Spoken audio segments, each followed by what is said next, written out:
Há um texto muito conhecido, Jeremias 17, a partir do verso 5, que diz: Assim diz o Senhor, maldito o homem que confia no homem, e faz da carne o seu braço, e aparta o seu coração do Senhor. Bendito o homem que confia no Senhor e cuja confiança é o Senhor. Há uma escravidão que quase ninguém percebe no começo.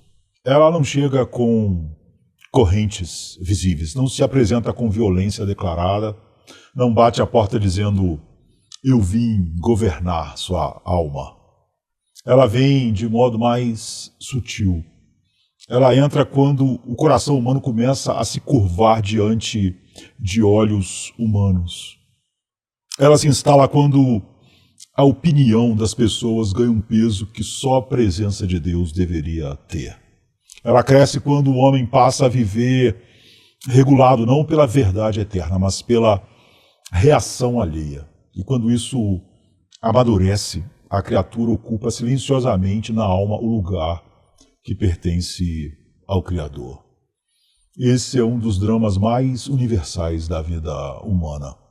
Em linguagem bíblica, isso pode ser chamado de temor do homem. E aqui é preciso entender bem do que se trata. Não estamos falando apenas de medo no sentido estreito, como pavor, terror ou intimidação aberta, embora às vezes isso também esteja presente. O temor do homem é mais amplo. Ele inclui receio, sim, mas inclui também admiração desordenada, submissão interior, dependência afetiva, necessidade de aprovação, escravidão à aceitação, veneração prática da opinião alheia, confiança depositada em seres humanos e uma vida governada por aquilo que os outros pensam, dão ou retiram. É possível, portanto, temer pessoas sem tremer diante delas. É possível temer pessoas até sorrindo. É possível temer pessoas sendo educado, competente, admirado e socialmente funcional. É possível temer pessoas até parecendo forte. Porque o ponto central não é a aparência externa da relação. O ponto central é esse: quem governa seu coração? Quem define sua paz? Quem define sua identidade? Quem define seu senso de valor? Quem define se você se sente seguro ou exposto? Quem define se você se sente cheio ou vazio? Se a resposta prática for as pessoas, então o problema já está instalado. E esse problema não está restrito a um grupo específico de personalidade. Não pertence apenas aos tímidos, aos inseguros, aos retraídos ou aos mais vulneráveis emocionalmente. Ele atravessa todo tipo de temperamento, toda a classe social, toda a fase da vida, toda a cultura, toda a vocação. Ele muda de roupa, muda de tom, muda de linguagem, mas continua sendo a mesma idolatria do coração. Na juventude, ele costuma receber nomes aparentemente mais inocentes.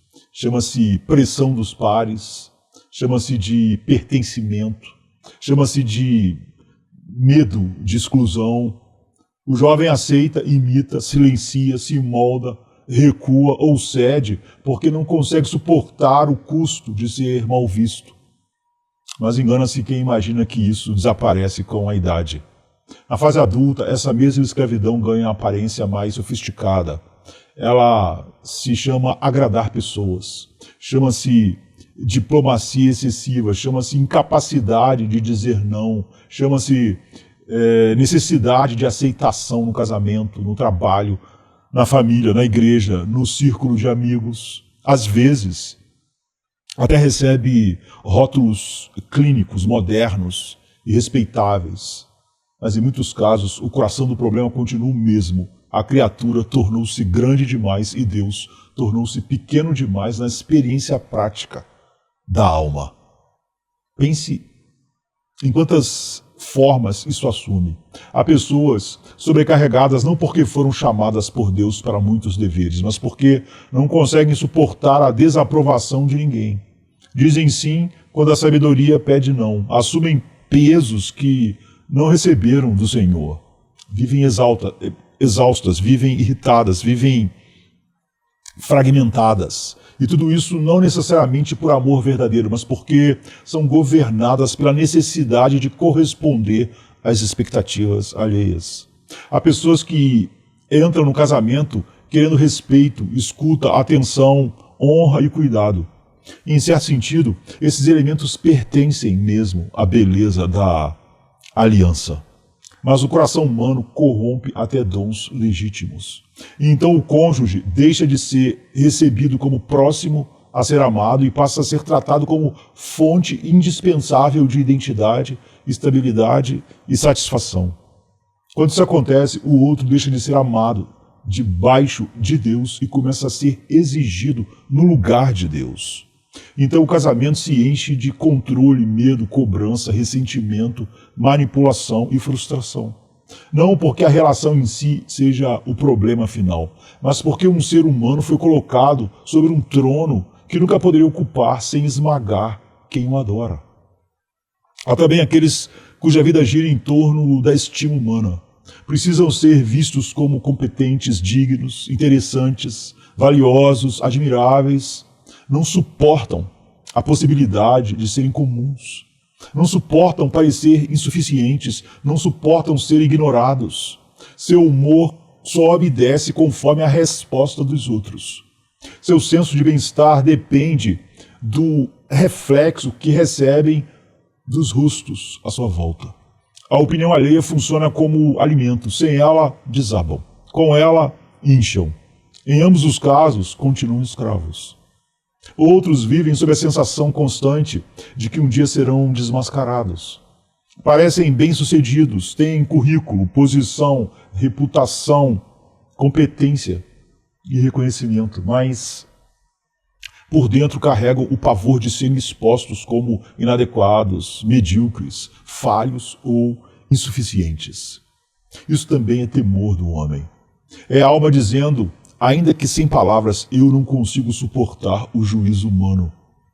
Há quem revise cada decisão dezenas de vezes, não porque deseje agir com temor de Deus, mas porque teme errar diante dos homens. Há quem tema escolhas simples, não pelo peso moral delas, mas porque não quer parecer tolo. Há quem viva paralisado pelo olhar imaginado do outro. Há quem seja governado não pelos fatos, nem pela vontade de Deus, mas pelas hipóteses da opinião alheia. Há quem experimente um vazio profundo e chama isso apenas de carência, quando na verdade está pedindo aos relacionamentos algo que nunca poderiam dar. Quer ser preenchido por pessoas, quer ser confirmado por pessoas, quer ser salvo da sensação de insignificância por pessoas, quer ser amado de modo absoluto por pessoas. Mas nenhum ser humano foi criado para carregar esse peso. Quem exige isso dos outros não ama de fato, usa, não serve, consome, não se entrega, se alimenta. Há quem se constranja facilmente, quem se envergonhe de si a todo momento, quem se sinta definido pela impressão que acredita causar. Há quem minta, e não apenas com grandes falsidades, mas com pequenas distorções, omissões calculadas, encenações sutis, máscaras sociais, coberturas morais, narrativas editadas. Quantas vezes a mentira não nasce do esforço de parecer melhor diante dos outros? Quantas vezes a ocultação não é apenas a tentativa de esconder vergonha humana? Há quem viva com inveja, e a inveja revela mais do que descontentamento. Ela mostra que a vida do outro se tornou medida para a nossa.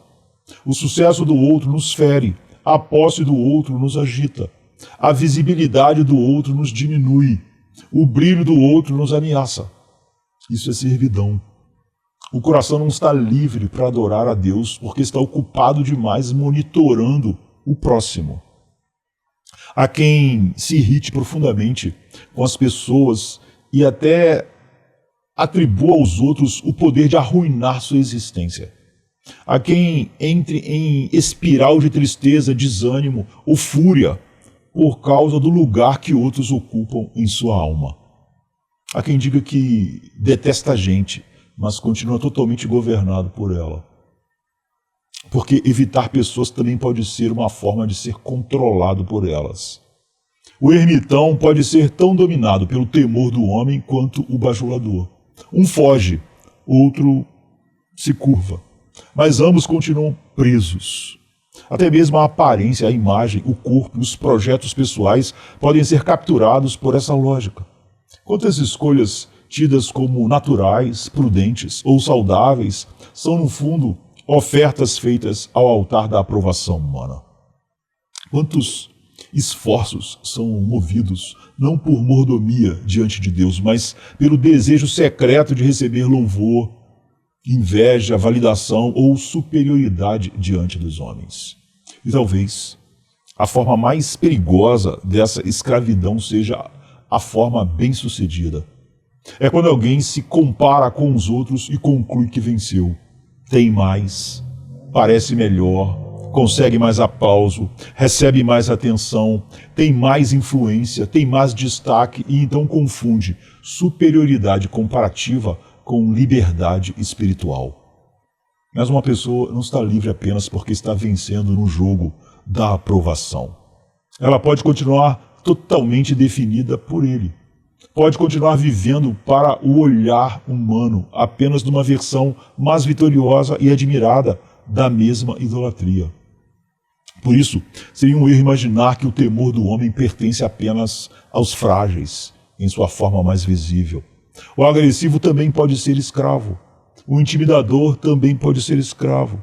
O competitivo também pode ser escravo. O homem que quer superar todos ao redor, o profissional que transforma o ambiente inteiro num campo de disputa, o líder que vive da necessidade de prevalecer, o atleta que precisa desesperadamente da glória das multidões, todos podem estar apenas encenando uma forma mais agressiva da mesma escravidão. Dizer eu não preciso de ninguém pode ser tão revelador quanto dizer eu preciso que todos gostem de mim. Em ambos os casos, as pessoas continuam grandes demais. E basta tocar numa área para ver como isso alcança quase todos. O testemunho cristão. Quantos se calam sobre Cristo não porque lhes faltem convicções, mas porque não suportam a ideia de parecer irracionais, exagerados, antiquados ou fanáticos? Quantos silenciam sobre o Evangelho porque o temor do homem fala mais alto do que o temor do Senhor? Quantos preferem a paz social à fidelidade? Quantos trocam a glória de Deus pela proteção da própria imagem? Quando isso aparece, o coração é desmascarado. O problema, portanto, não é periférico, é profundo, é disseminado, é humano. O coração caído substitui Deus por pessoas com espantosa facilidade. Mas diante disso surgem respostas incompletas. Uma delas, muito popular, diz que o problema central é que dependemos demais dos outros e que a cura está em aprendermos a amar mais a nós mesmos. Essa saída parece forte, mas é rasa. Ela não cura a idolatria, apenas a reorganiza. Ela não destrona o eu, o entroniza ainda mais. Ela não chama ao arrependimento, oferece autoafirmação. Ela não recentraliza a vida em Deus, apenas tenta fortalecer o indivíduo para que ele se sinta melhor dentro do mesmo universo antropocêntrico. Uma resposta cristã mal formulada também pode ser insuficiente. Dizer somente que Deus ama você mais do que você imagina é verdadeiro e precioso, mas essa verdade pode ser usada de modo empobrecido se for arrancada do restante do conselho de Deus. A graça divina não vem para batizar a centralidade do eu. O amor de Deus não nos foi dado para que continuemos ocupados conosco, apenas agora com um consolo religioso. O Senhor não se torna servo psicológico do homem. Ele não foi revelado para inflar nossa autoestima. Seu amor não alimenta a velha estrutura da carne, ele a crucifica. Ele não apenas consola, também corrige. Não apenas afaga, também chama ao arrependimento. Não apenas preenche, também desloca o eu do centro. Por isso, a pergunta correta não é simplesmente como posso me sentir melhor e parar de me importar tanto com a opinião dos outros. Essa pergunta ainda pode manter o homem no centro. A pergunta mais profunda é: por que eu preciso tanto ser estimado? Por que eu preciso ser visto como valioso? Por que a aprovação humana me alimenta tanto? Por que a rejeição humana me esvazia tanto? Por que eu preciso que alguém em algum lugar confirme que eu sou importante? Porque até minha relação com Cristo pode ser deformada para servir à minha autopreservação. Essas perguntas nos levam mais fundo. Elas nos mostram que o temor do homem não é apenas um problema relacional, é um problema de adoração. O coração foi criado para viver diante da face de Deus. Foi criado para encontrá-lo como o santo, o supremo, o juiz, o Senhor, o Pai, o centro, a fonte, o fim. Quando esse eixo se rompe, o homem começa a buscar em criaturas aquilo que só o Criador pode ser. E então aparece o grande remédio bíblico, o temor do Senhor. Não um medo servil e pagão, não uma espiritualidade apavorada, mas uma reverência real, uma rendição santa, uma percepção da majestade de Deus tão profunda que as criaturas voltam ao tamanho certo. O homem só será libertado do domínio das pessoas quando Deus se tornar para ele maior do que elas. Não apenas na doutrina afirmada, mas na experiência prática da alma. E esse aprendizado não é instantâneo, ele dura a vida inteira. É uma reordenação contínua do coração. É santificação, é guerra, é desapego. É substituição de glórias menores pela glória suprema. E há ainda outra correção necessária nas relações humanas. Nosso problema não é apenas que tememos as pessoas, é que precisamos dela para nós mesmos mais do que as amamos para a glória de Deus. Queremos delas identidade, segurança, preenchimento, validação, conforto absoluto, exaltação e sentido. E por isso manipulamos, controlamos, exigimos ressentimentos, competimos, ressentimos, mentimos, recuamos ou atacamos. Mas o chamado de Deus é outro. Precisar menos, amar mais. Usar menos as pessoas, servi-las mais. Exigir menos que elas nos preencham, buscar mais cumprir diante delas o dever do amor. Perguntar menos como elas podem me sustentar e perguntar mais como posso honrá-las diante de Deus. Esse caminho não parece natural à carne. A carne prefere dominar ou mendigar, prefere ser exaltada ou protegida, prefere usar relacionamentos como instrumentos de autopreservação. Mas o Evangelho abre outro caminho. O caminho da liberdade passa pela morte do eu soberano. Passa pelo arrependimento da idolatria humana. Passa pelo temor do Senhor. Passa por aprender a servir em vez de manipular. Passa por amar o próximo não como salvador, nem como ameaça suprema, nem como fonte de plenitude, mas como próximo. E aqui está um dos paradoxos mais belos da verdade de Deus. O caminho do serviço é o caminho da liberdade.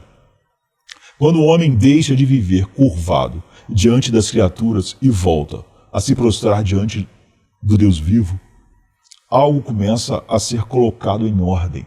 As pessoas deixam de ser deuses, deixam de ser juízes supremos, deixam de ser fontes finais de identidade, deixam de ser tronos diante dos quais a alma treme. E então finalmente torna-se possível viver com sobriedade, fidelidade e amor. Não porque os homens perderam todo o poder de nos ferir, mas porque perderam o direito de governar o santuário do coração. Esse lugar pertence ao Senhor, somente ao Senhor. Enquanto isso não for restaurado, continuaremos chamando nossa escravidão por nomes mais suaves. Mas, quando isso for restaurado, começaremos a provar algo raro. A alegria severa e libertadora de viver diante de Deus e não diante dos homens.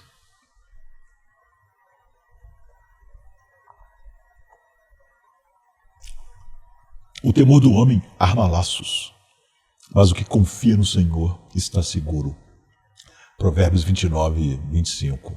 Se esse domínio das pessoas sobre a alma é tão espalhado quanto de fato parece ser, então não deveríamos encontrar esse tema apenas em casos isolados, marginais ou excepcionais.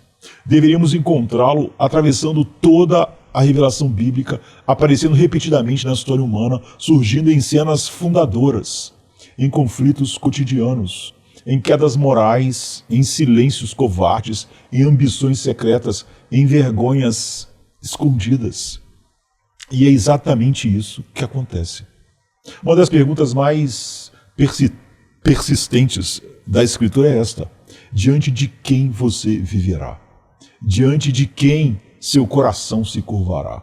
Quem terá o poder de governar seus afetos, suas decisões, seus medos, sua consciência? Deus ou os homens? Essa disputa atravessa toda a experiência humana. E quando observamos com atenção, percebemos que existem razões recorrentes pelas quais o homem teme o homem. Ele teme porque o outro pode expô-lo e humilhá-lo. Ele teme porque o outro pode rejeitá-lo, desprezá-lo ou ridicularizá-lo.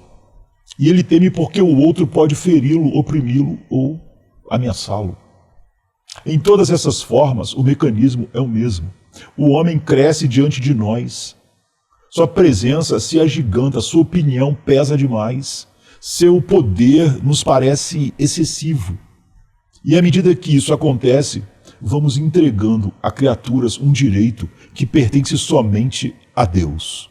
O direito de dizer o que devemos sentir, pensar, esconder, buscar ou evitar. Por isso, o primeiro passo para qualquer libertação verdadeira é reconhecer que esse problema não é pequeno. Não é um detalhe psicológico. Não é apenas um traço de temperamento. Não é apenas um nome diferente para timidez ou sensibilidade. É um tema central da vida diante de Deus. É um eixo da batalha espiritual. E não está apenas nas páginas da Bíblia. Está também em nós. Está nas reações que temos quando somos vistos. Está no desconforto de sermos conhecidos. Está na urgência de preservar a imagem. Está no esforço contínuo de esconder fraqueza. Está no incômodo de sermos desmascarados. Está na vergonha. Uma das razões mais profundas pelas quais tememos as pessoas é esta. Elas podem nos expor. Elas podem ver, podem notar, podem perceber, podem descobrir, podem enxergar o que gostaríamos de manter encoberto. E esse medo não nasceu tarde na história humana. Ele apareceu logo no início, no exato momento em que o pecado entrou no mundo. Assim que o homem caiu, algo mudou radicalmente em sua experiência de si mesmo, de Deus e do outro. Os olhos se abriram, mas não para a glória. Abriram-se para a vergonha. O homem percebeu sua nudez. Não apenas a nudez do corpo, mas a nudez moral, espiritual, interior. Pela primeira vez, estar exposto se tornou insuportável. Pela primeira vez, ser visto se tornou ameaça. Pela primeira vez, a presença do outro carregou embaraço. E a presença de Deus carregou terror. Antes da queda, conhecer e ser conhecido era uma bênção. O olhar não era invasivo, a comunhão não era constrangedora. Não havia necessidade de proteção contra a presença santa de Deus, nem contra a presença inocente do próximo. Mas depois do pecado, a experiência mudou completamente. O homem começou a sentir-se descoberto. A consciência passou a acusar. A alma percebeu deformidade. O que antes era pureza, agora era mancha. O que antes era beleza, agora era culpa. O que antes era liberdade, agora era exposição. Então vieram as tentativas de cobertura.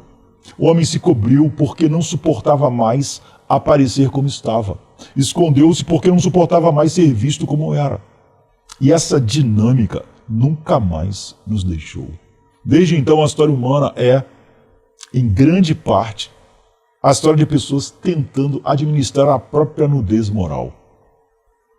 Tentando produzir coberturas, tentando controlar aparências, tentando impedir que os outros vejam demais, tentando impedir que Deus seja tratado como aquele diante de quem tudo está descoberto. O pecador quer esconder-se porque sabe, ainda que confusamente, que sua vergonha é real. Por isso, a vergonha se tornou uma pedra fundamental da experiência humana caída. A partir dali, perguntas como o que vão pensar de mim e como serei visto passaram a habitar o coração. Isso não é superficial, isso não é mero embaraço social. Isso está ligado à consciência de culpa, está ligado à percepção de que, separados da cobertura de Deus, estamos nus diante dele. A vergonha não é apenas mal-estar emocional. Ela é um sinal de que o pecado desfigurou o homem e destruiu sua paz diante do olhar santo.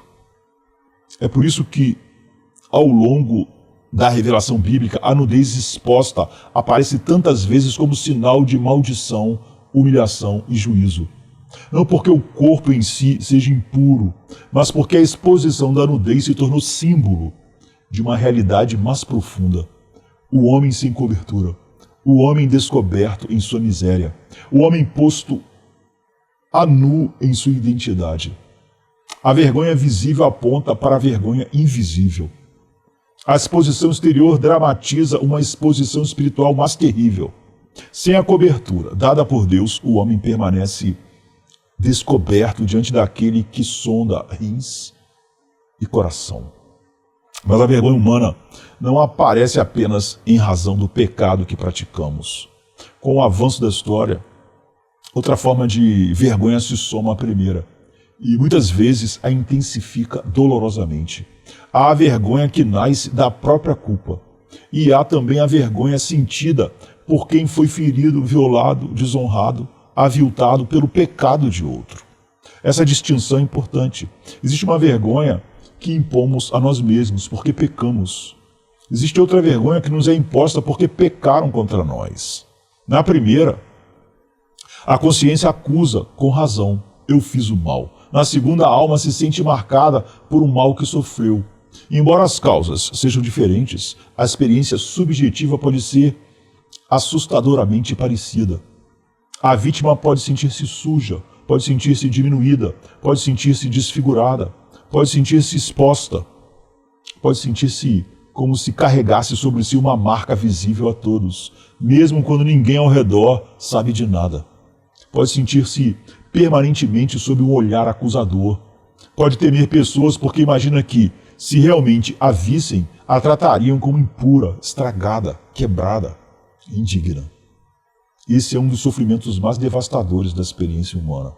A pessoa ferida por outros frequentemente carrega humilhação que não produziu, sente vergonha por algo que não escolheu, sente-se contaminada por um mal do qual foi alvo, não autora. Isso pode acontecer de muitas formas. Pode acontecer em violências abertas, pode acontecer em abusos, pode acontecer em desonras familiares, pode acontecer em humilhações profundas. Pode acontecer quando alguém é reduzido, exposto, profanado, ridicularizado ou invadido naquilo que deveria ter sido guardado com honra. A alma passa a se perceber marcada e o olhar alheio real ou imaginado torna-se insuportável. Quem foi profundamente ferido por outros muitas vezes sente que vive sob luzes impiedosas, tem medo de ser lido, tem medo de ser descoberto, tem medo de abrir a boca, tem medo de que o interior transborde. Tem medo de que os outros percebam uma sujeira que, do ponto de vista moral, não foi produzida por seu próprio ato, mas que ainda assim passou a ser sentida como vergonha íntima. E aqui é preciso manter a firmeza e delicadeza ao mesmo tempo.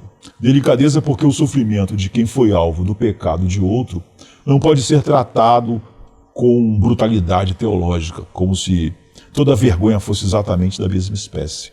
Não é. Há diferença real entre a culpa do pecador e a dor do violentado. Há diferença entre a nudez autoimposta da rebelião e a nudez sentida por quem foi exposto pela maldade alheia. Mas também é preciso firmeza, porque mesmo quem foi profundamente ferido continua vivendo diante de Deus como todo ser humano vive, com necessidade real de graça, perdão, limpeza e restauração. A vergonha sofrida por causa do pecado alheio não elimina a realidade do pecado pessoal. E o pecado pessoal não anula a verdade do sofrimento imposto. As duas coisas podem coexistir na mesma alma. Aliás, frequentemente coexistem. O sofrimento recebido agrava uma vergonha que já existia em semente na condição humana caída. A ferida aprofunda o senso de exposição. A humilhação intensifica a necessidade de cobertura. A dor se mistura com a culpa. E quando isso acontece, a alma muitas vezes já não sabe distinguir claramente o que praticou do que sofreu. Apenas sabe que se sente nua, impura, envergonhada e com medo de ser vista. Por isso, a cura bíblica não pode ser rasa. Ela não pode simplesmente dizer ao homem, pare de pensar assim. Ela não pode dizer à vítima, esqueça. Ela não pode dizer ao culpado, tente sentir-se melhor. Ela não pode tratar vergonha apenas como um desconforto emocional a ser administrado. A vergonha nos obriga a lidar com a verdade mais profunda de todas. Precisamos de cobertura diante de Deus. Precisamos de limpeza que não conseguimos produzir. Precisamos de uma veste que não pode ser costurada por nossas próprias mãos. Precisamos de uma resposta divina para aquilo que o pecado fez conosco, em nós e ao nosso redor. O homem tentou desde o início costurar suas próprias folhas. Tenta hoje. Usa imagem, competência, moralismo, silêncio, controle, performance, religiosidade, beleza, sucesso, distância, dureza, humor, intelectualismo. Tudo pode virar folha costurada. Tudo pode virar cobertura improvisada. Tudo pode virar esforço para impedir a exposição final. Mas nada disso alcança o ponto mais fundo. A vergonha mais profunda não desaparece com técnica, não desaparece com aprovação humana, não desaparece com autoaceitação, não desaparece com uma nova narrativa sobre si mesmo. Ela exige redenção. E enquanto essa redenção não é recebida de fato, o medo das pessoas continua crescendo, porque as pessoas se tornam perigosas justamente por poderem ver ou por parecerem capazes de ver aquilo que tentamos ocultar. O homem teme o homem porque sabe, em algum nível, que há algo vergonhoso nele. Ou, no caso de quem sofreu o pecado de outros, porque sente em si a marca humilhante daquilo que lhe foi feito. Em ambos os casos, ser visto parece uma ameaça. Então a pessoa se organiza para sobreviver à possibilidade da exposição. Cala, disfarça, mente, representa, sobra na agressividade ou desaparece na retração, mas por trás das formas diferentes há a mesma agonia. As pessoas vão me ver. E é exatamente aí que a palavra de Deus começa a curar com profundidade. Ela não nos chama a negar a vergonha, ela nos leva à sua fonte. Ela mostra por que a alma teme o olhar. Ela explica por que a exposição nos abala tanto. Ela revela por que o homem vive escondido. E ela nos prepara para receber a única cobertura verdadeira. Aquela que não apenas encobre externamente, mas remove culpa, trata a vergonha, consola o quebrado, purifica o impuro e recoloca o homem de pé diante da face de Deus. Até lá, o coração continuará oscilando entre esconder-se e implorar para ser aceito. Continuará temendo os homens, continuará tentando sobreviver à visão alheia. Continuará vivendo como se o pior desastre fosse ser visto como realmente se é. Mas a verdadeira libertação começa quando a alma entende que o maior problema não é ser visto pelas pessoas, é permanecer descoberta diante de Deus. E a verdadeira esperança nasce quando o pecador e também o ferido descobrem que o Senhor não apenas vê plenamente, ele também provê cobertura plena. A vergonha não pertence apenas ao mundo antigo. Ela não ficou presa às páginas mais remotas da história humana. Ela não desapareceu porque a cultura mudou. Ela não foi vencida porque a linguagem ficou mais terapêutica. Ela não foi enterrada sob discursos de liberdade, autenticidade e autoestima. Ela apenas trocou de roupa. O homem moderno continua tentando fugir da mesma exposição, continua tentando administrar a mesma nudez moral. Continua tentando resolver com palavras novas a antiga miséria de viver descoberto diante de Deus e vulnerável diante dos olhos dos homens.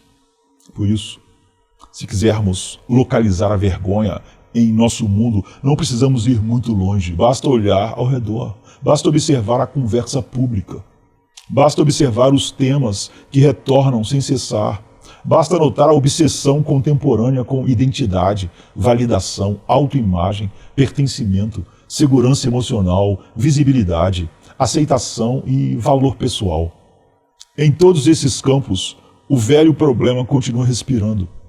Em todos esses discursos, a antiga vergonha continua procurando nomes mais aceitáveis. E em muitos casos, o nome mais popular dado a ela é este: baixa autoestima. Essa expressão se tornou tão comum que muitos já nem percebem o que está escondido dentro dela. Mas frequentemente, aquilo que a cultura chama de baixa autoestima nada mais é do que uma versão secularizada da vergonha bíblica. Trata-se da experiência de não se sentir bem consigo mesmo, de sentir-se insuficiente, indigno, inadequado, inferior, falho, diminuído. Trata-se da sensação de não corresponder ao padrão pelo qual se acredita que deve ser medido.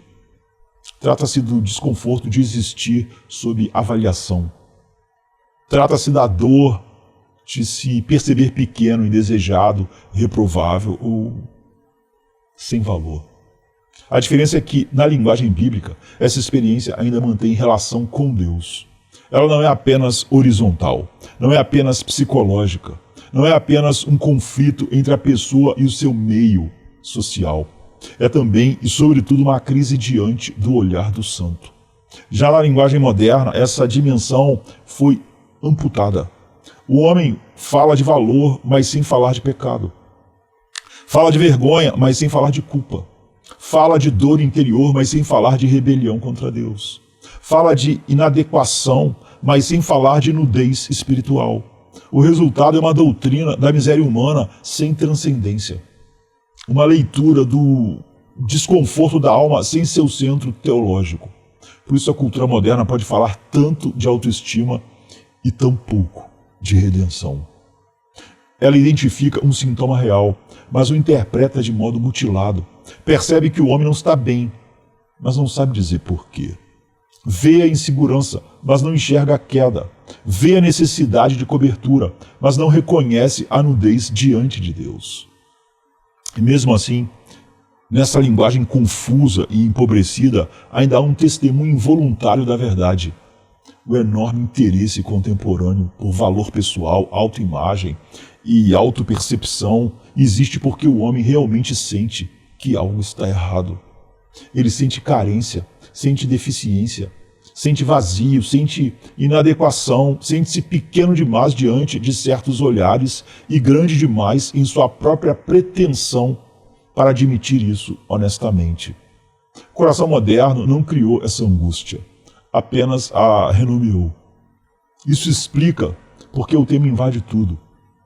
Ele aparece nos livros, aparece nas escolas, aparece na formação da criança, aparece nos discursos educacionais, aparece na publicidade, aparece nas redes sociais, aparece nas terapias populares, aparece nos slogans culturais, aparece nos programas de formação pessoal, aparece na criação dos filhos, aparece nas conversas de casal, aparece nas crises vocacionais, aparece na forma como as pessoas se apresentam, se protegem, se editam e se promovem.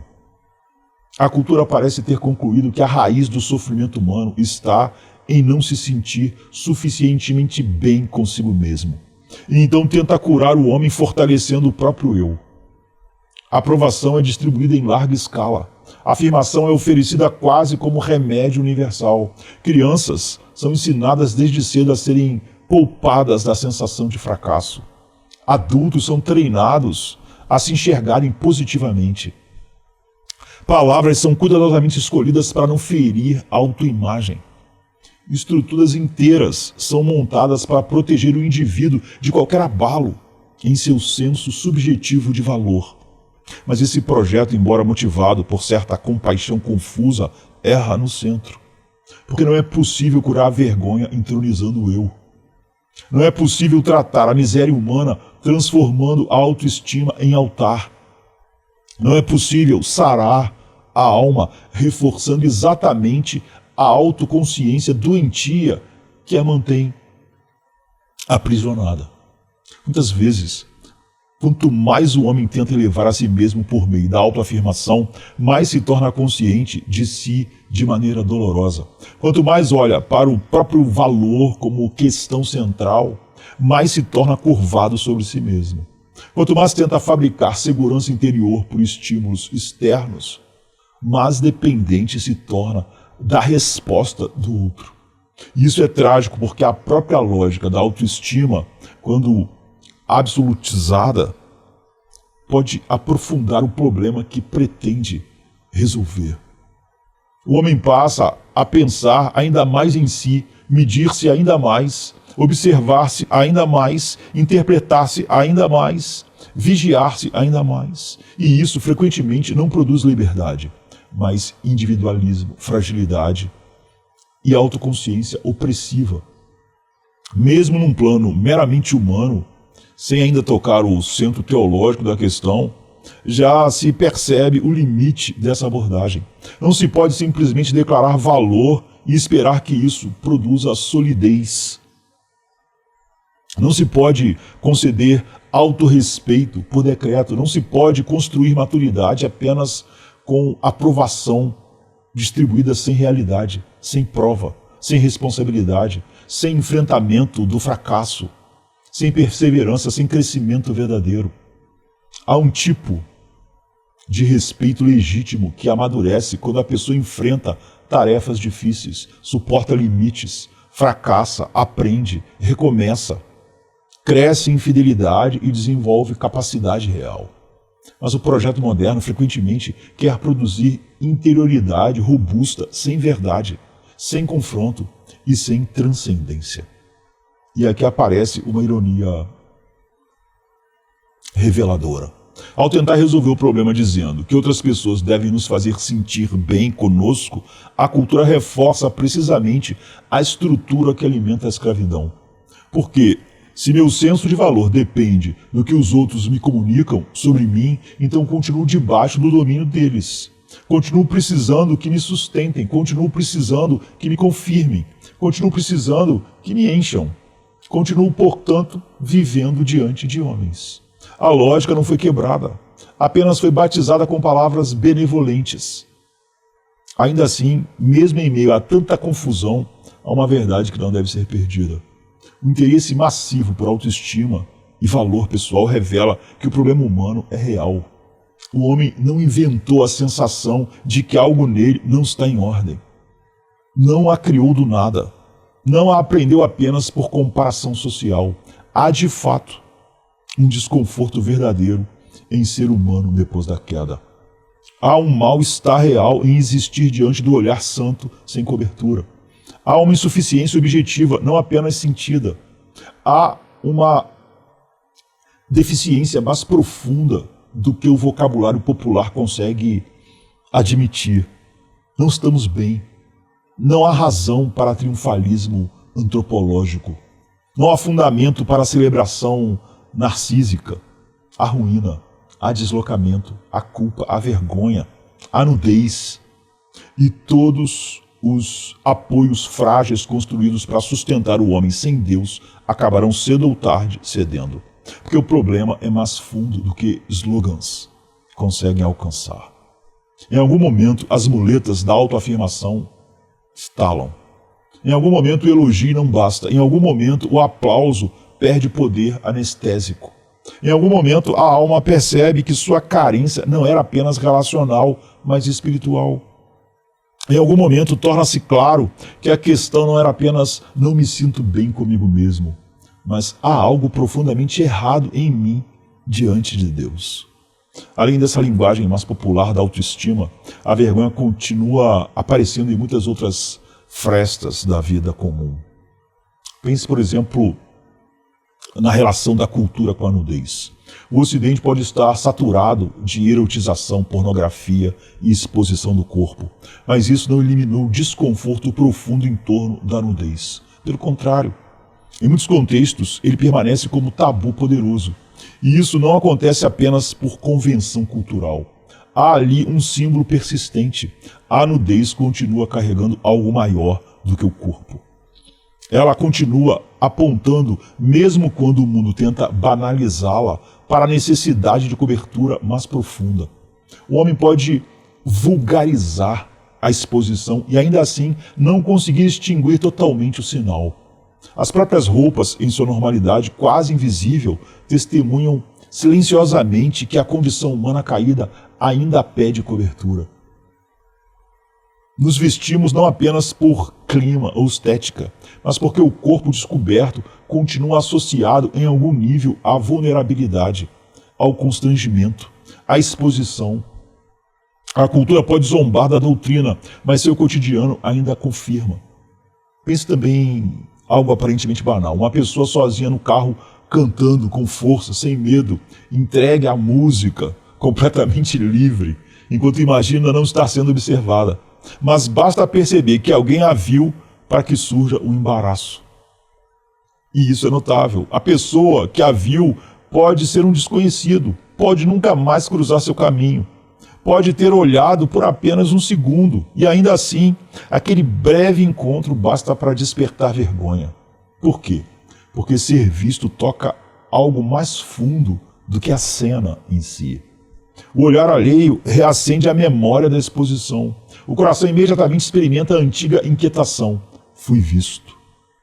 Esse pequeno episódio do cotidiano mostra como a vergonha está entranhada em nossa estrutura caída. Não se trata apenas de bom senso social, trata-se da estranha fragilidade da alma diante da observação alheia. O homem sozinho parece mais livre, o homem visto muda de postura. O homem observado recalcula, o homem percebido se ajusta, porque a presença do outro não é neutra. Ela pode ativar o medo de exposição, mesmo quando nada grave aconteceu. O mesmo se percebe no modo como lidamos com o olhar direto. Há regras tácitas, quase universais, sobre quanto tempo se deve olhar para alguém. Um contato breve pode ser educado. Um olhar prolongado pode se tornar constrangedor, invasivo, ameaçador. Isso também não é um acidente sem significado. O olhar fixo carrega poder. Ele pode parecer uma tentativa de penetrar, interpretar, dominar, despir, possuir, invadir. Muitas mulheres sabem bem como um olhar insistente pode produzir a sensação de estarem sendo tratadas como objeto, quase como se estivessem sendo despidas diante de quem olha. O corpo ainda vestido não elimina a experiência de exposição. O olhar pode fazer isso sozinho. Ele pode transformar presença em invasão. Pode converter pessoa em objeto, pode tornar o outro desconfortavelmente visível a si mesmo. Até fenômenos mais extremos da experiência humana às vezes revelam a mesma estrutura.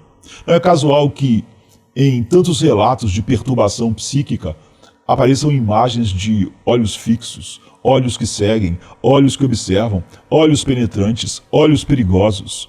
Mesmo em estados de desorganização, o imaginário humano frequentemente retorna a essa ideia de estar debaixo de um olhar que tudo vê. O homem caído carrega em si uma memória teológica deformada. Sabe, em algum nível profundo, o que é estar exposto, sabe o peso de ser visto, sabe a angústia de não conseguir esconder-se totalmente. E até seus medos, desordenados em certos momentos, traem essa realidade. A própria igreja precisa reconhecer o quanto essa vergonha continua atuando no povo de Deus. Não é sem razão que se fala tanto entre cristãos da necessidade de honestidade, luz, abertura, confissão, transparência, comunhão verdadeira. Se esses temas precisam voltar tantas vezes, é porque o impulso de esconder-se continua vivo. Mesmo regenerados, ainda carregamos restos fortes dessa velha economia da autoproteção. Ainda erguemos muros, ainda montamos versões apresentáveis de nós mesmos. Ainda temos medo de sermos conhecidos, ainda preferimos administrar a impressão a viver na luz. Ainda resistimos a expor fraquezas, pecados, feridas, tentações e misérias. Ainda achamos, em muitos momentos, que sobreviveremos melhor atrás de camadas controladas do que em humilde verdade diante de Deus e dos irmãos. Isso revela algo sério. A vergonha não atua apenas no mundo rebelde, ela também tenta aprisionar o povo da aliança. Ela também tenta impedir comunhão real. Ela também tenta transformar a vida cristã em performance. Ela também tenta fazer o discípulo esconder-se atrás do vocabulário correto, conduta externa e aparência de maturidade. Mas o Evangelho não foi dado para produzir uma comunidade de pessoas bem editadas. Foi dado para formar um povo lavado, coberto, reconciliado e trazido para a luz.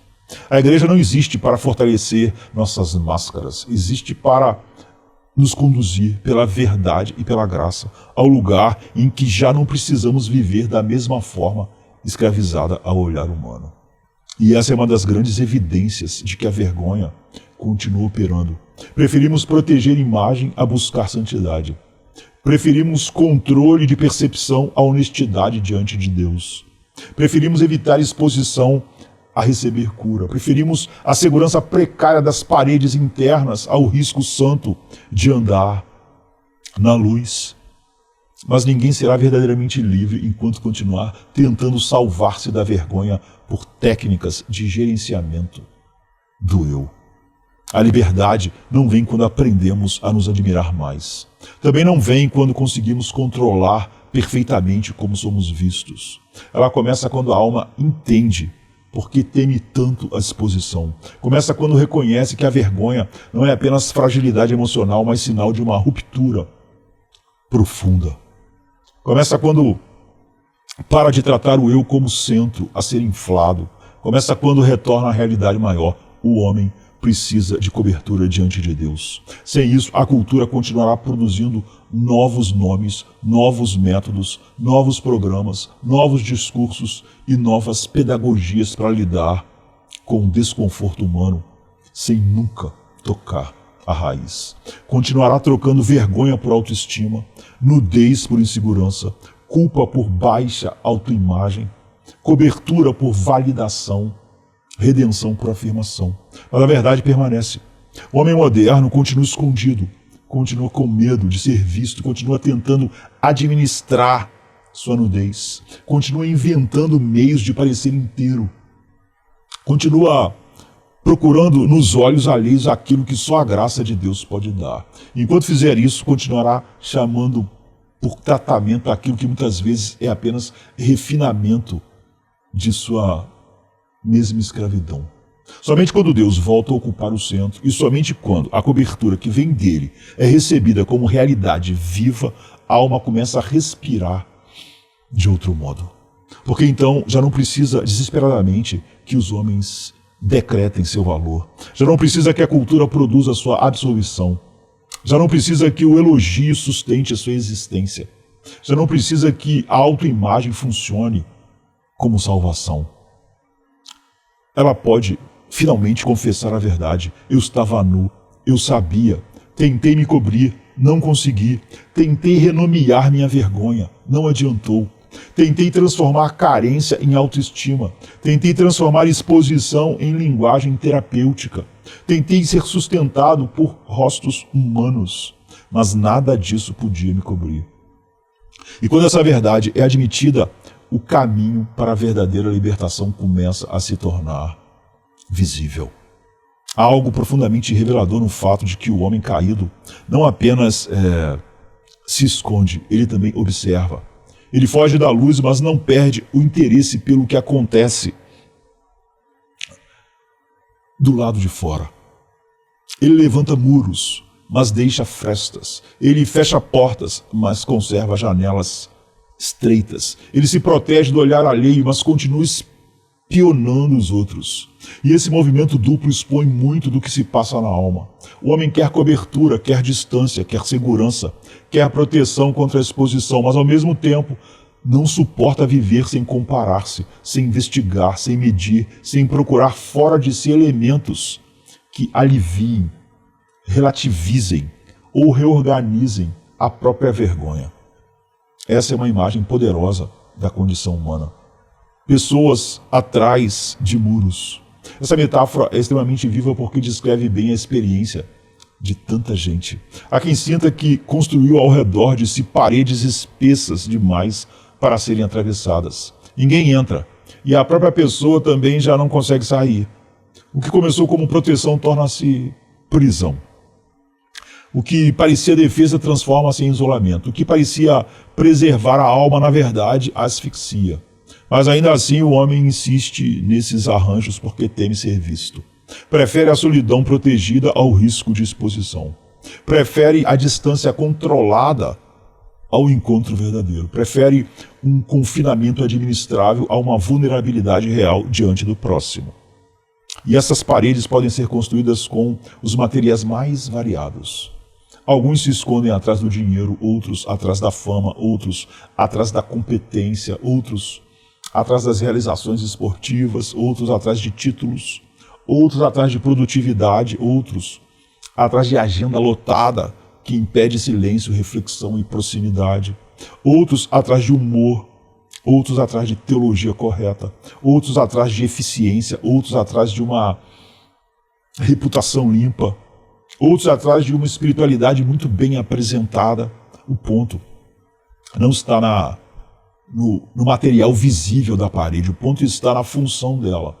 Ela existe para impedir que eu seja conhecido como sou. Ela existe para evitar que minha nudez moral, minha vergonha, minha fraqueza, meu medo, minha carência e minha miséria sejam tocados. Ela existe para que eu continue controlando a distância entre mim e o outro. Mas nenhuma dessas construções consegue realmente cobrir a vergonha. Podem decorá-la, podem adiá-la, podem administrá-la, podem até torná-la socialmente elegante, mas não podem removê-la. E o mais curioso é que essas paredes raramente são totalmente cegas, quase sempre conservam rachaduras, pequenas aberturas, discretos pontos de observação. O homem quer esconder-se, mas quer continuar vendo. Quer assumir, mas não quer ignorar o mundo. Quer evitar ser lido, mas continua lendo os outros. Quer proteção contra o olhar, mas continua exercendo o olhar. Isso mostra que a vergonha não apenas nos torna retraídos, ela também nos torna vigilantes, comparativos e famintos por informação que nos ajude a respirar um pouco melhor dentro da própria prisão. Porque essa necessidade de espiar. Porque observar o outro pode produzir dois efeitos que o coração caído considera úteis. Primeiro, pode revelar a fragilidade alheia. E quando a fraqueza do outro aparece, a nossa vergonha parece menos excepcional. O homem envergonhado encontra certo alívio ao descobrir que a miséria não é só sua. Às vezes, até se consola ao perceber que o outro talvez seja pior. A desgraça quer companhia. A alma caída gosta de saber que não está sozinha em sua ruína. Há um conforto sombrio na comparação descendente. Não é cura, mas é anestesia. Não é libertação, mas é trégua. Segundo, Observar o outro pode revelar alguém idealizado, alguém forte, belo, admirável, desejável, alguém que possa servir como herói. E então surge outro tipo de refúgio. Se não posso viver livremente em comunhão real, posso ao menos estabelecer relações seguras no campo da imaginação. Posso admirar à distância, posso projetar, posso sonhar, posso participar de uma ligação sem risco, sem exposição, sem reciprocidade real, sem perigo de ser conhecido. Assim o coração constrói relações de fantasia para aliviar a solidão, sem abrir mão do controle. É por isso que a fantasia ocupa um lugar tão importante na vida de tantos. Estou olhando aqui porque minha bateria da máquina não dura muito, não. Ela oferece o que a realidade, por causa do medo, parece incapaz de oferecer. Satisfação sem risco, relacionamento sem vulnerabilidade, admiração sem confronto, prazer sem conhecimento real, grandeza sem humilhação, acolhimento sem revelação. A fantasia é um território extremamente atraente para a alma dominada pelo temor do homem, porque nela a pessoa pode receber o que deseja sem precisar se expor como é. Pode ter vínculos sem ser lida, pode experimentar cenários em que é desejada, admirada, respeitada, poderosa, bela, aceita, importante. Pode reorganizar o mundo segundo os próprios desejos e corrigir imaginariamente aquilo que a realidade não concedeu. Há pessoas que parecem completamente ajustadas por fora, mas vivem internamente de relações imaginárias. São funcionais, admiradas, úteis, presentes na igreja, responsáveis em seus trabalhos, socialmente queridas, mas à noite entram em outro mundo. Um mundo em que tem o cônjuge ideal, os filhos ideais, a vida ideal, a aprovação ideal, o reconhecimento ideal. E esse mundo paralelo não existe apenas porque desejam coisas boas. Existe também porque a imaginação oferece algo que a realidade parece perigosa demais para oferecer: proximidade sem ser conhecido. Esse ponto é decisivo. Muita fantasia não nasce apenas do desejo, nasce do medo. Medo de ser visto, medo de ser recusado, medo de ser exposto, medo de ser tratado e de entrar em relações verdadeiras. Medo de depender de processos reais, lentos, imperfeitos, humilhantes. Medo de abrir a alma e encontrar resposta complexa em vez de gratificação imediata. Então o coração constrói seu próprio teatro. Em alguns casos isso toma formas consideradas socialmente discretas, em outros toma formas moralmente destrutivas. Há quem queira ter necessidades satisfeitas sem se expor a ninguém, quer prazer sem entrega, quer sensação de proximidade sem intimidade real, quer uma experiência que simule segurança e satisfação sem exigir verdade, vulnerabilidade ou reciprocidade. É exatamente aí que certas escravidões sexuais se fortalecem. O coração diz: eu quero ser preenchido, mas não quero ser conhecido. E então busca meios de criar um ambiente aparentemente seguro, onde possa consumir sem risco de ser lido. Isso não elimina a vergonha, apenas a reorganiza e aprofunda. Até fantasias aparentemente menores e quase cômicas podem revelar a mesma estrutura. O homem percebe sua limitação numa situação simples e logo depois imagina a si mesmo extraordinário, admirado, aplaudido, surpreendendo todos com uma grandeza que não possui. À primeira vista, parece inofensivo, mas quando olhamos mais fundo, vemos o coração funcionando em 3 direções ao mesmo tempo. Ali há temor do homem, porque a pessoa está dominada pelo que os outros podem pensar de sua fragilidade ou inadequação. Ali há vergonha, porque ela se sente exposta e diminuída diante do olhar alheio. E ali há orgulho, porque não quer apenas ser poupada do vexame, quer ser vista como grande. Isso é importante demais para ser ignorado. Muitas vezes, aquilo que chamamos de baixa autoestima não é humildade, é orgulho frustrado.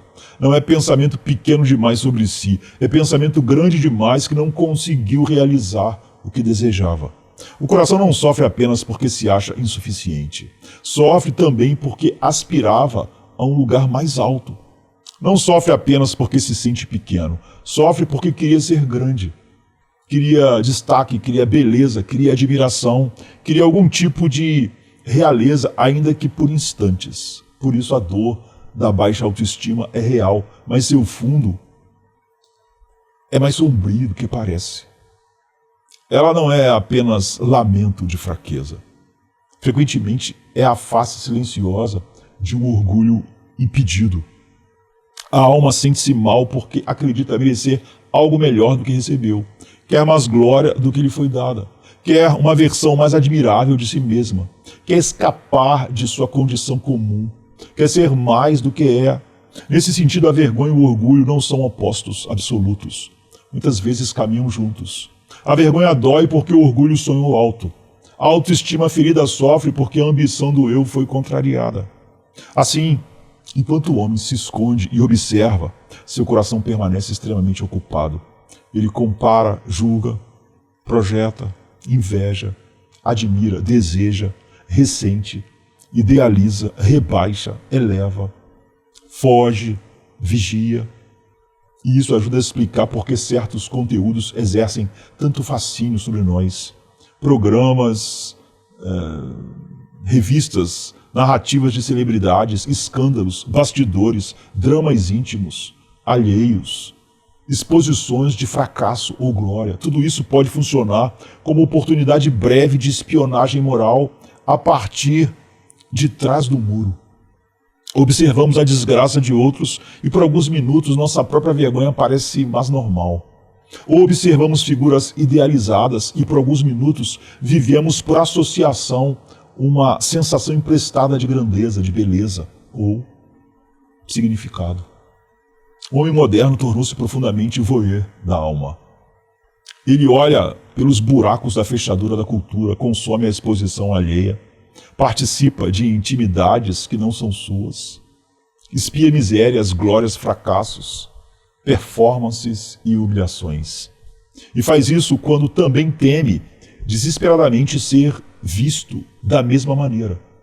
É o mundo inteiro de observadores observados, de espiões espionados, de olhos escondidos atrás de portas, de gente tentando olhar sem ser olhada, de gente administrando vergonha com comparação e fantasia. Mas essa dinâmica não pode durar para sempre. Chega um momento em que a máscara já não consegue sustentar a pessoa. Chega uma hora em que o jogo de esconde-esconde adoece a alma. Chega um ponto em que o homem, que se habituou demais a fingir, já não sabe mais se consegue revelar-se de modo simples, íntegro e verdadeiro. Quanto mais ele se escondeu, mais difícil se torna sair. Quanto mais viveu por aparência, mais verdade parece insuportável. A verdade parece insuportável. Quanto mais usou máscara, mais teme o instante em que elas caiam. E elas cairão. Essa é uma das verdades mais solenes que o homem tenta evitar. Cada dia é, de certo modo, um novo ritual de mascaramento. A pessoa acorda, organiza a sua apresentação, escolhe o que mostrará, calcula sua linguagem, monta sua postura, veste não apenas roupas, mas persona. E faz isso não regularmente, mas faz isso tão regularmente que parece normal, natural. Mas esse teatro diário não é leve. Não é festivo, não é inocente. Debaixo das máscaras há pessoas aterrorizadas pela possibilidade do desvelamento. O homem teme ser descoberto porque sabe que há algo a ser descoberto. Treme diante da revelação porque viveu escondendo-se. Controla a imagem porque desconfia do que apareceria sem controle. Mas o problema final não é o olhar dos homens. Esse olhar nos inquieta, sim. Esse olhar nos envergonha, sim. Esse olhar pode nos constranger profundamente, mas há um olhar mais fundo, mais verdadeiro, mais inevitável, mais penetrante. O olhar de Deus. Se já nos sentimos expostos diante de criaturas que são tão caídas quanto nós, quanto maior não será a devastação de permanecer descoberto diante do Santo. Se já nos perturbamos quando alguém nos percebe num instante ridículo, frágil ou inadequado, o que dizer de estar nu diante daquele a quem nada escapa? O temor do homem, em muitos casos, é uma versão mais consciente e mais administrável de um temor mais profundo que tentamos reprimir. O temor de Deus, não no sentido santo e redentor da reverência filial, mas no sentido da consciência da exposição diante do juiz. Frequentemente é mais fácil sentir medo das pessoas do que encarar esse abismo maior. As pessoas parecem grandes e então ocupam nossa atenção. Sua opinião parece decisiva e então a tratamos como centro. Seu poder parece final e então vivemos em função delas, mas no fundo, isso também pode funcionar como deslocamento. O coração concentra-se no medo horizontal porque não quer olhar para o problema vertical. Faz das pessoas o grande perigo porque teme demais reconhecer a realidade de estar descoberto diante de Deus. Isso não torna irreal o temor humano. Ele é real. Sentimos de fato o peso do pensamento, da crítica, da ação e da rejeição de outros. Mas abaixo desse medo mais visível, muitas vezes há outro ainda mais desesperador, que tentamos manter fora da consciência, o medo de sermos plenamente expostos diante do Senhor. É por isso que a imaginação bíblica é tão solene quando fala do dia final. O homem descoberto preferirá ser soterrado a ser visto. Preferirá cobertura de pedra à exposição diante da santidade.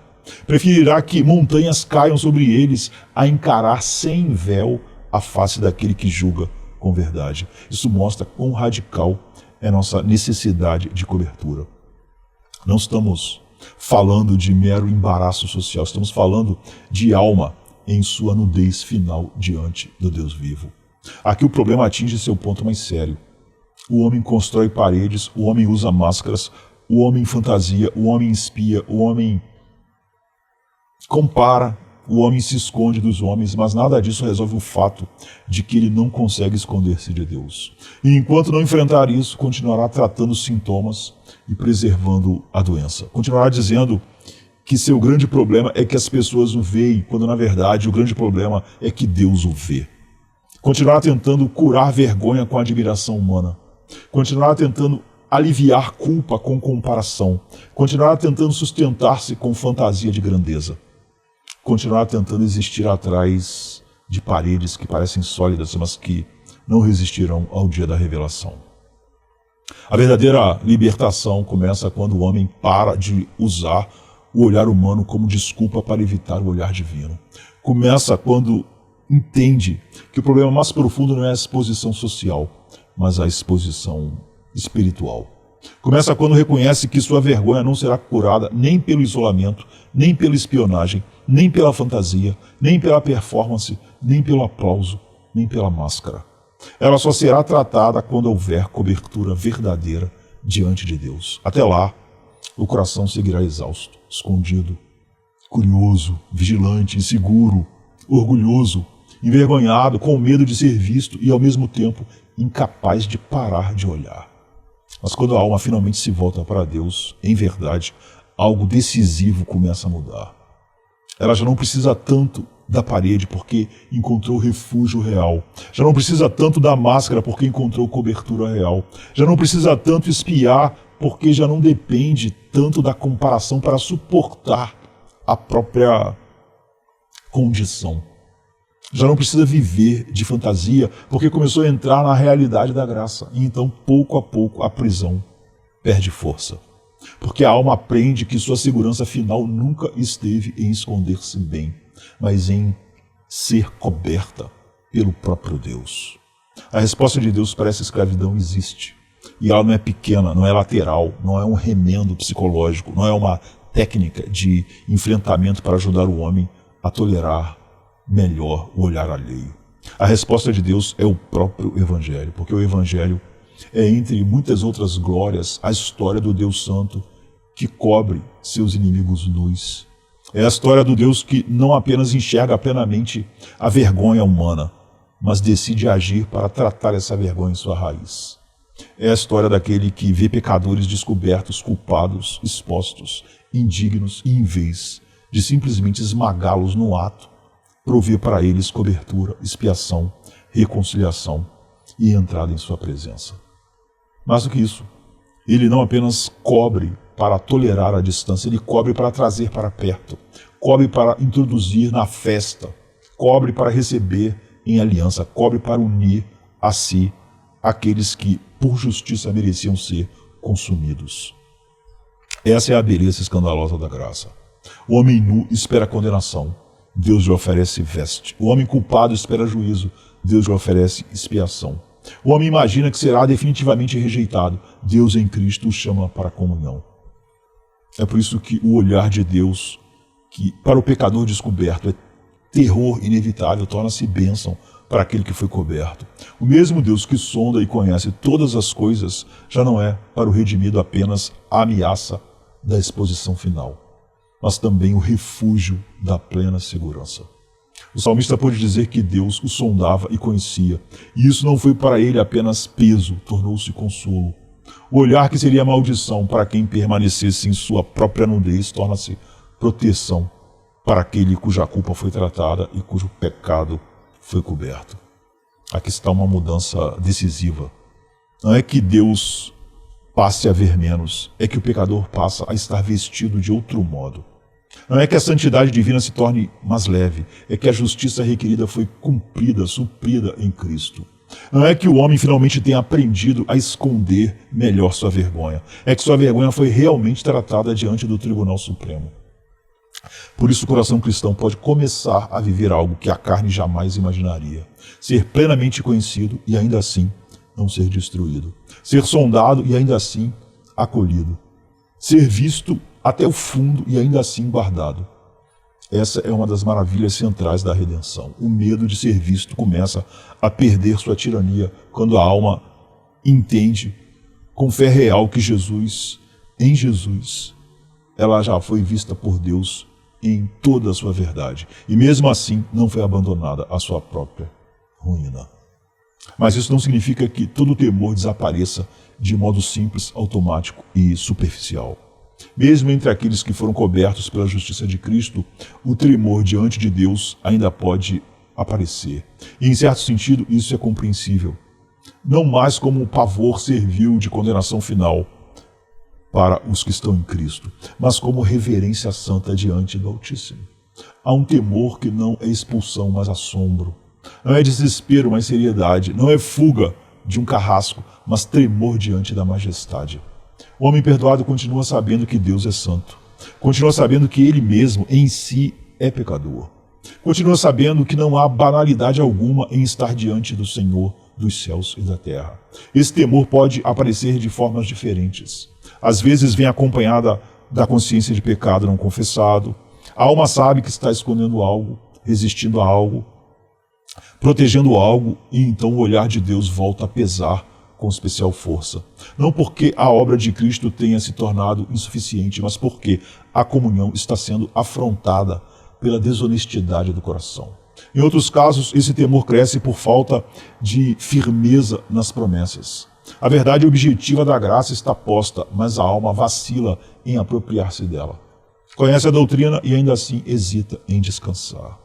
Em outros casos, ainda, o temor pode ser intensificado pela experiência de ter sido profundamente ferido por pecados alheios. A pessoa se sente impura, invadida, marcada, mesmo sem culpa direta pela qual aquilo acontece, pelo mal sofrido, e então comparece diante de Deus ainda carregando forte sensação de sujeira e exposição, enquanto permanecemos peregrinos neste mundo, enquanto o pecado ainda habitar em nós, enquanto a glória final não tiver consumado a santificação, a vergonha continuará sendo experiência conhecida. Todos sabemos, em algum nível, o que significa viver atrás de muros e máscaras. Por isso, alguém poderia dizer, então a resposta é simples.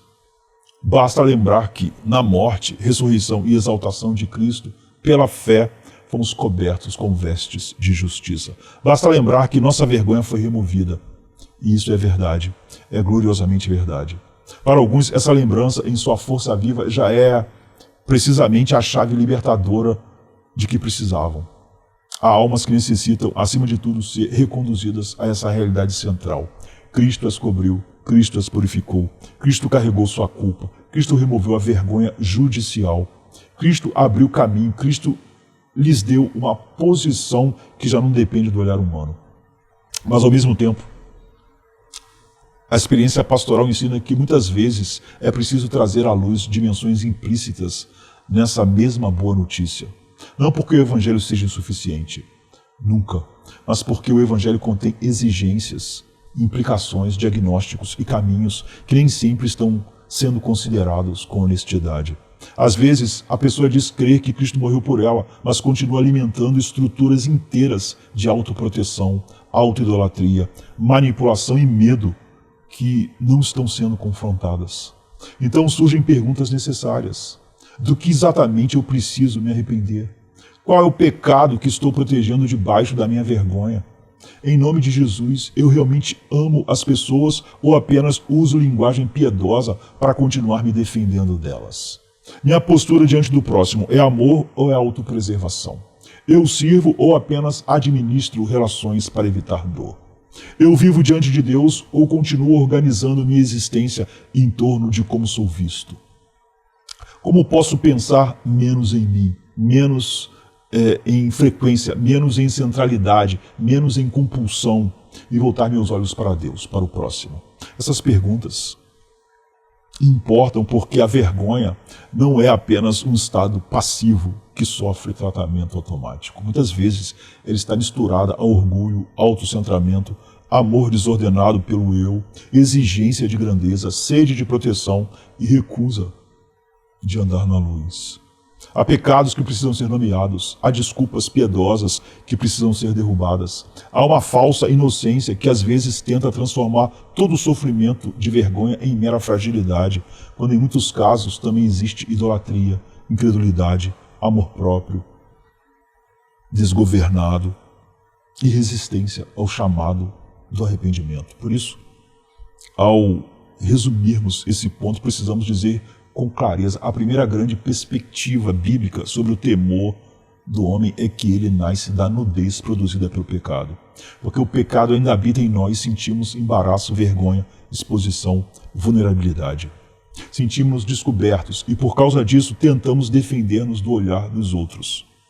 Tentamos erguer barreiras, tentamos controlar presença, tentamos evitar situações em que nossa nudez interior pareça mais visível. Mas aqui está um ponto decisivo. Embora pareça que o grande problema seja o olhar dos outros, o problema mais fundo não está neles. O problema está em nós. E está entre nós e Deus. A presença de outras pessoas apenas aciona, desperta, manifesta e intensifica algo que já carregamos o tempo inteiro. Elas funcionam como gatilho, não como origem final. Se ninguém estivesse presente, muitas vergonhas nem se manifestariam com a mesma força visível. O indivíduo talvez não se sentisse tão embaraçado, mas isso não significa que a vergonha não existisse. Significa apenas que ela nem sempre se torna igualmente consciente fora da presença humana. O outro nos faz sentir expostos, sim, mas não porque criou do nada nossa vergonha. Ele apenas toca uma ferida que já estava lá. Esse é o engano de tantas análises superficiais. Elas classificam tudo como pressão social, aprovação dos pares, dinâmica de grupo, medo de crítica. Tudo isso existe, tudo isso tem sua realidade. Mas se ficarmos apenas nesse nível, perdemos o centro. O problema último não é horizontal. O problema último é que estamos em nós mesmos descobertos diante do olhar santo de Deus. E quando a consciência se torna particularmente sensível ao fato de que violamos a justiça divina, esse olhar nos condenaria inevitavelmente, não fosse a confissão sincera e a fé na obra consumada de Cristo, por meio da qual fomos santificados uma vez por todas pelo oferecimento do seu corpo.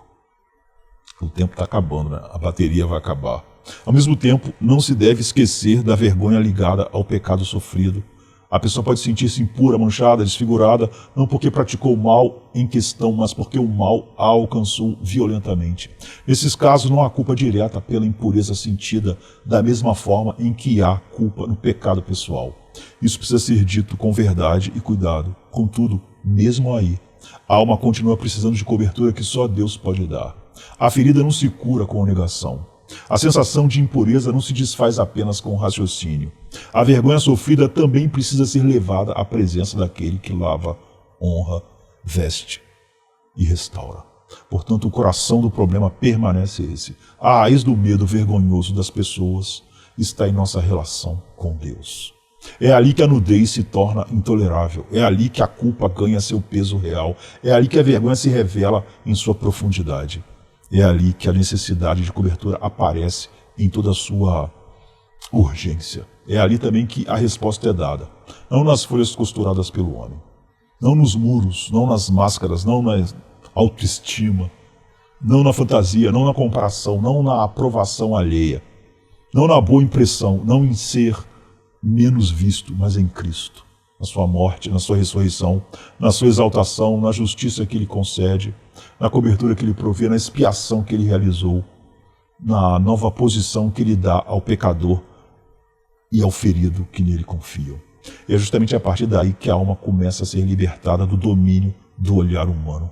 Porque quando ela aprende, de fato, que sua condição final não é determinada pela opinião dos homens, mas pela obra consumada do Filho de Deus, algo começa a mudar profundamente. O outro continua tendo o poder real de machucar, rejeitar, ridicularizar ou desonrar. A vida nesse mundo não se torna instantaneamente simples. Mas o outro já não pode ocupar o trono final. Já não pode definir a sentença última. Já não pode determinar quem eu sou diante de Deus. E então, pouco a pouco, o coração começa a sair de trás das paredes. Não porque se tornou naturalmente corajoso. Não porque deixou de sentir, mas porque agora confia em Deus. Não porque agora confia em si, mas porque descobriu uma cobertura melhor do que todas as coberturas humanas. E quem é verdadeiramente coberto por Deus começa, enfim, a precisar menos desesperadamente de esconder-se dos homens. Esse é o início daquilo que Deus e o Evangelho faz na alma. Nós vamos continuar nesse assunto em outro momento, em outro vídeo. Eu poderia continuar, mas a bateria vai acabar e aí vamos ficar com tela preta. Até a próxima. Que Deus nos abençoe. Amém. Santo Deus, eu me aproximo, sem defesa, sem razão. Tu me vês nos detalhes, no segredo do coração, nos pequenos pensamentos, nas palavras que eu soltei. Teu Espírito me chama, confessa. E eu confessei. Não escondo minha culpa, não maquio minha dor. Contra ti eu pequei, contra o teu santo amor. Mas que atos minha raiz, um querer desalinhado. Eu preciso de limpeza, eu preciso ser lavado. Cordeiro, minha justiça, fim do meu tribunal. Eu largo a autojustiça, me rendo ao teu final. Jesus, tem misericórdia. Jesus, vem me purificar. Teu sangue fala mais alto que o meu pecado a gritar.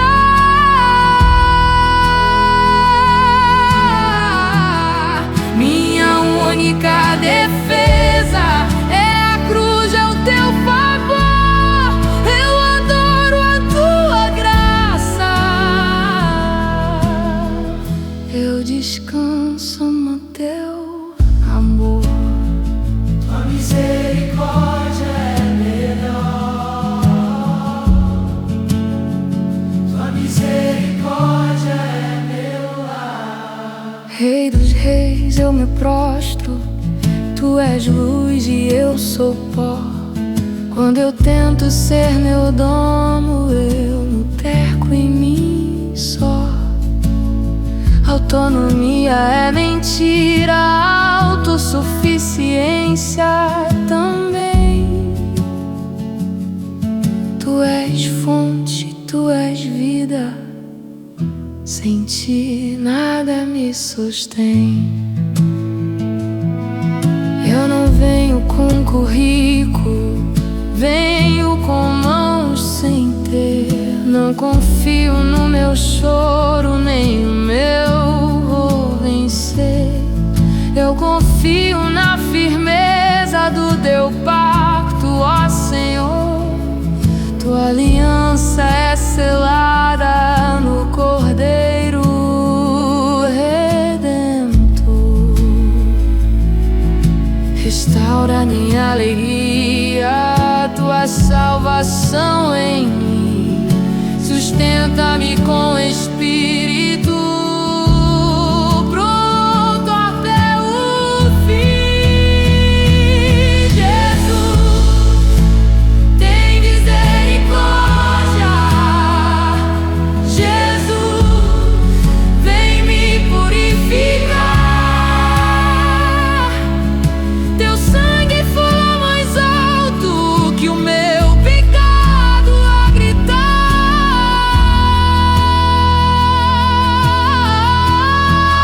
Minha única defesa é a cruz, é o teu favor. Eu adoro a tua graça.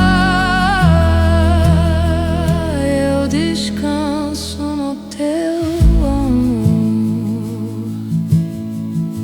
Inclina o meu coração, ensina-me a obedecer. Dá-me um espírito pronto, mais doce do que o meu querer. Guarda-me na tentação, na rotina e na aflição. Tua graça me carrega